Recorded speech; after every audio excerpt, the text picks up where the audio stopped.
कि सरकार जो है, जो टाडा के अंदर अकलियत के लोग बंद हैं, दलित लोग बंद है, जिनको नक्सली कहकर जो है 10 वर्ष से जेल के अंदर सड़ाया जा रहा है। आप जितनी आनंद मोहन के प्रति सहानुभूति जता रहे हैं, शहाबुद्दीन भी अकलियत के लोग थे, उनके प्रति आपकी सहानुभूति नहीं देखी गई। दूसरे लोग जेल के अंदर बंद है, पिछड़ा दलित, उनके प्रति आपकी सहानुभूति नहीं देखी जा रही है। तो ये तो सवाल बन रहे हैं और सवाल बनेंगे तो उन फायदे से ज्यादा CPIM के विधायक सतेंद्र यादव हैं हमारे साथ। आनंद मोहन की रिहाई को लेकर ये लोग जो है वो सवाल खड़े कर रहे हैं और टाडा में जो लोग बंदी हैं उनको रिहा करने की बात कर रहे हैं। पूरी जानकारी इन्हीं से जानते हैं क्या है, क्यों विरोध कर रहे हैं। देखिए, आनंद मोहन की रिहाई सामान्य प्रक्रिया का हिस्सा होती, हमें कोई एतराज नहीं था, लेकिन ये सामान्य प्रक्रिया का हिस्सा नहीं है। आनंद मोहन की रिहाई सरकार ने जिस तत्परता के साथ कराई है, ये बिहार की राजनीति में एक सवाल बन गया है कि महागठबंधन की सरकार की प्रतिबद्धता उनके साथ खड़े लोगों के साथ है कि जो लोग महागठबंधन के आधार के खिलाफ खड़े हैं उनके साथ है। तो कहीं ना कहीं सरकार ने जो फैसला लिया है, ये फैसला से जो है पिछड़ा दलित अकलियत अति पिछड़ा के अंदर गलत मैसेज गया है। क्यों इसलिए गया है कि सरकार जो है, जो टाडा के अंदर अकलियत के लोग बंद हैं, दलित लोग बंद है, जिनको नक्सली कहकर जो है 10 वर्ष से जेल के अंदर सड़ाया जा रहा है। शराबबंदी कानून के नाम पर दलितों, पिछड़ों, अति पिछड़ों, अकलियतों को जेल के अंदर बंद किया गया है। तो हम तो पहले से सवाल उठाते आ रहे हैं, उनके लिए आप कानून में समीक्षा कीजिए, मुकदमा को वापस लीजिए, लेकिन सरकार हमारी बात न सुनकर अपने एक निजी राजनीतिक स्वार्थ के लिए माफिया अपराधियों के साथ खड़ी होती नजर आ रही है। इसलिए ये सवाल तो उठेंगे। सवाल ये है कि आप लोगों ने सरकार को समर्थन दिया है ना, आप सरकार में हैं, फिर भी आप सवाल उठा रहे हैं अपने सरकार। मैं सरकार में नहीं हूं, हमारी पार्टी और वामपंथी दल जो है सरकार के हिस्से नहीं है, हम बाहर से समर्थन कर रहे हैं। और समर्थन करने का बुनियादी आधार है भारतीय जनता पार्टी के सांप्रदायिक नीतियों को कमर को तोड़ना। इस सवाल पर हमारी एकता है और इस सवाल पर एकता जारी रहेगी, लेकिन गरीबों के आवाज को कुचला जाएगा तो हम चुप बैठने वाले वामपंथ के लोग नहीं हैं। क्या आनंद मोहन के आने से गठबंधन को फायदा नहीं है? फायदे कम, नुकसान ज्यादा होंगे। क्या नुकसान है?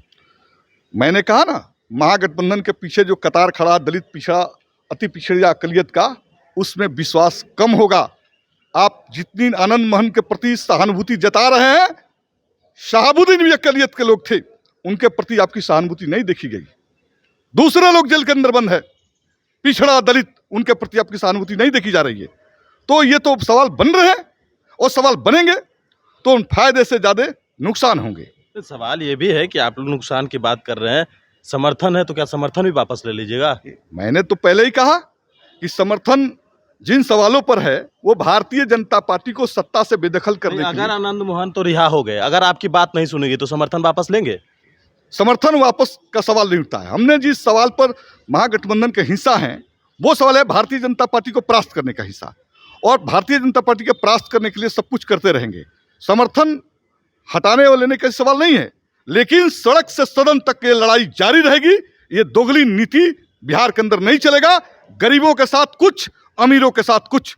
गरीबों के लिए महागठबंधन को सोचना पड़ेगा। ये सदन से सड़क तक लेफ्ट के विधायक लड़ेंगे। जिसको आप समर्थन कर रहे हैं वही दोगली नीति अपना रहा है ना। मैंने तो कहा, ये तो साफ है कि आप शराबबंदी के कानून के नाम पर हजारों दलितों और पिछड़ों को जेल के अंदर बंद किए हैं, टाडा के नाम पर लोग बंद हैं, नक्सली के नाम पर बंद है।